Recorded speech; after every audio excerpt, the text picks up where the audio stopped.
Yung sinasabi ko, hindi happiness, palagay ko, hindi happiness ko kasi sabi ko nga, gusto kong maging doktor, hindi naman nangyari sa akin.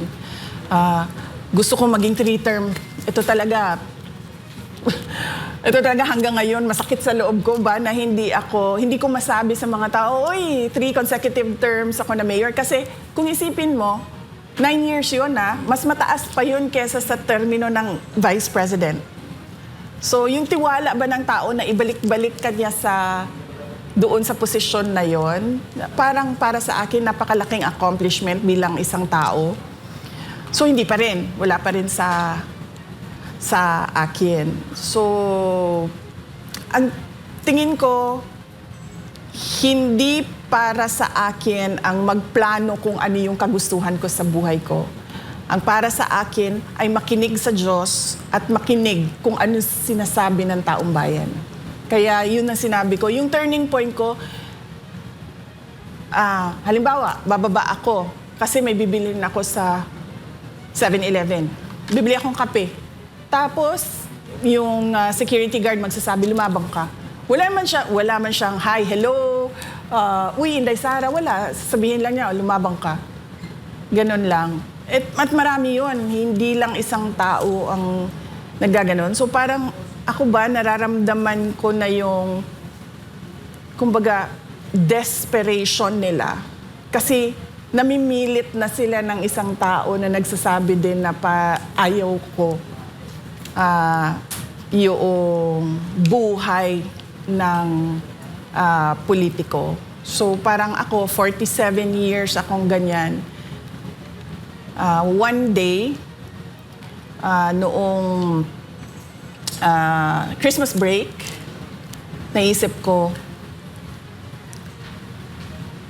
bigay ko sa mga tao yung gusto nila para sila maging masaya.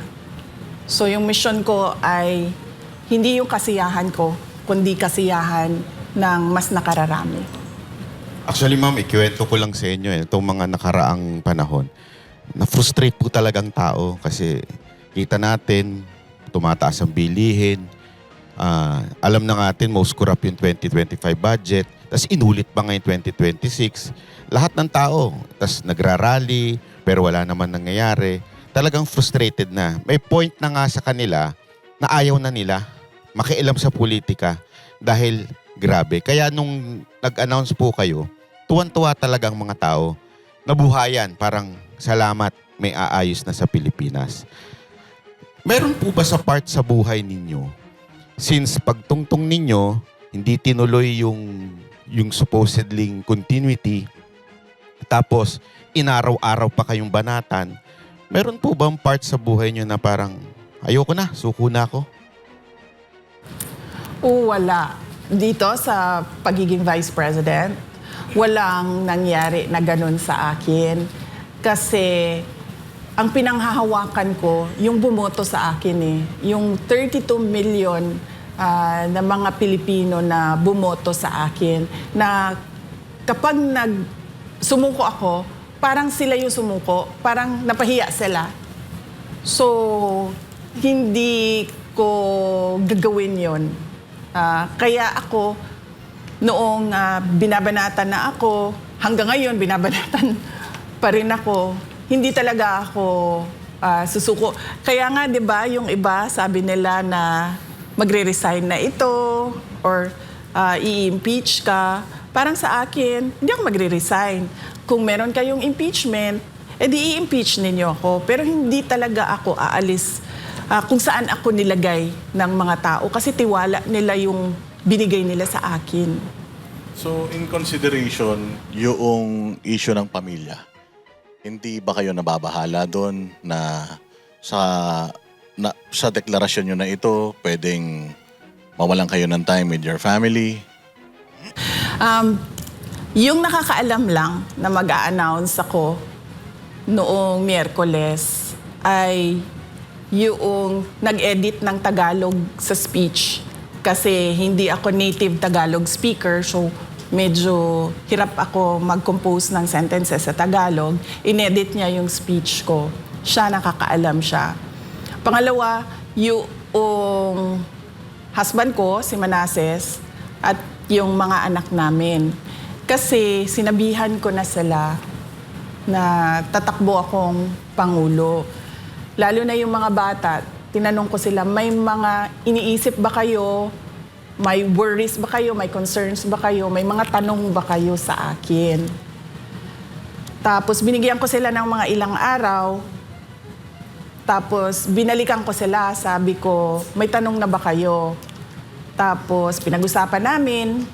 Tapos binasa ko sa kanila yung speech noong Martes ng gabi. Binasa ko sa kanila yung speech at tinanong ko na naman sila ulit, meron ba kayong tanong? Sasabihin ko bukas. So alam na nila. At nasanay na rin sila sa nakaraan na 2.5 years na Vice President ako na ano talaga, minsan nandyan, minsan wala. Tapos dumagdag pa yung nangyari kay dating Pangulong Rodrigo Duterte. So parang naka-adjust na yung mga anak ko sa trabaho ko. At paniwala ko, hindi na rin, kasi mas mature na sila ngayon, tumanda na yung mga bata simula noong 2022. So paniwala ko, may iintindihan na nila kung ano yung mga kailangan ko gawin para sa bayan.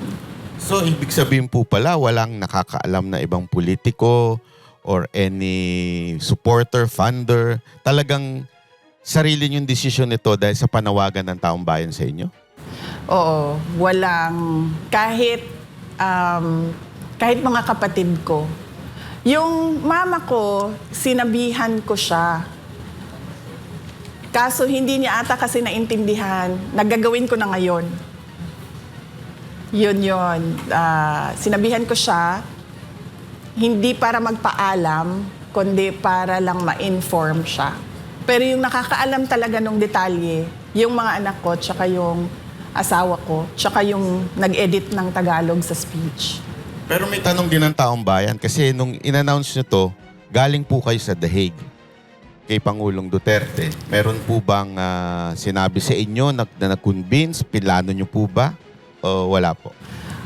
Wala. Ang napag-usapan lang namin na politika doon ni Pangulong Duterte ay politika sa Davao City. Kasi binanggit ko sa kanya, kailangan na natin maghanda, sabi ko, for Davao City for 2028. Umuo naman siya. Sabi ko, gagawin na namin kung ano yung ginawa natin bago mag-2025. So, sisimulan na namin. So, yun yung napag-usapan namin. Pero national politics, wala kaming napag-usapan. In fact, kahapon lang siya sinabihan ng mga abogado niya na yung anak mo nag-declare na tatakbong Pangulo. At nagbigay siya ng note, napaka-ikli na note, at pinadala sa akin nung abogado. Pwede po kaya nating malaman kung hindi ito'y personal, mensahe niya at encouragement niya sa inyo po. Sige, sa susunod, magpaalam muna ako. Magpaalam muna ako kay dating Pangulong Duterte at magpaalam ako sa abogado niya. Pero kahapon siya sinabihan at nagpadala siya ng note. Kaya importanteng or interesado kaming malaman yon, VP, kasi siya din ang nagsabi na ang pagiging presidente hindi fit sa isang babae. Ano po masasabi? Sa tingin ko naman sa lahat ng bagay, hindi lang sa pagiging Pangulo, ay walang gender consideration. Yung iba, meron silang paniniwala na merong mga trabaho na hindi para sa babae, pero para sa akin, ang pagiging Pangulo, walang kasarian, tama ba, no? Sex, wala siyang gender. So, yun siguro yung paniwala ni Pangulong Duterte at sa tingin ko hindi lang siguro siya yung may mga ganyan na paniniwala. Pero para sa akin, yung gender, wala yan. Nasa ano yan? yung kalooban ng tao tsaka kakayahan ng tao. Ako naniniwala din doon. Kasi yung lalaki nga natin presidente, mahinang nilalang eh.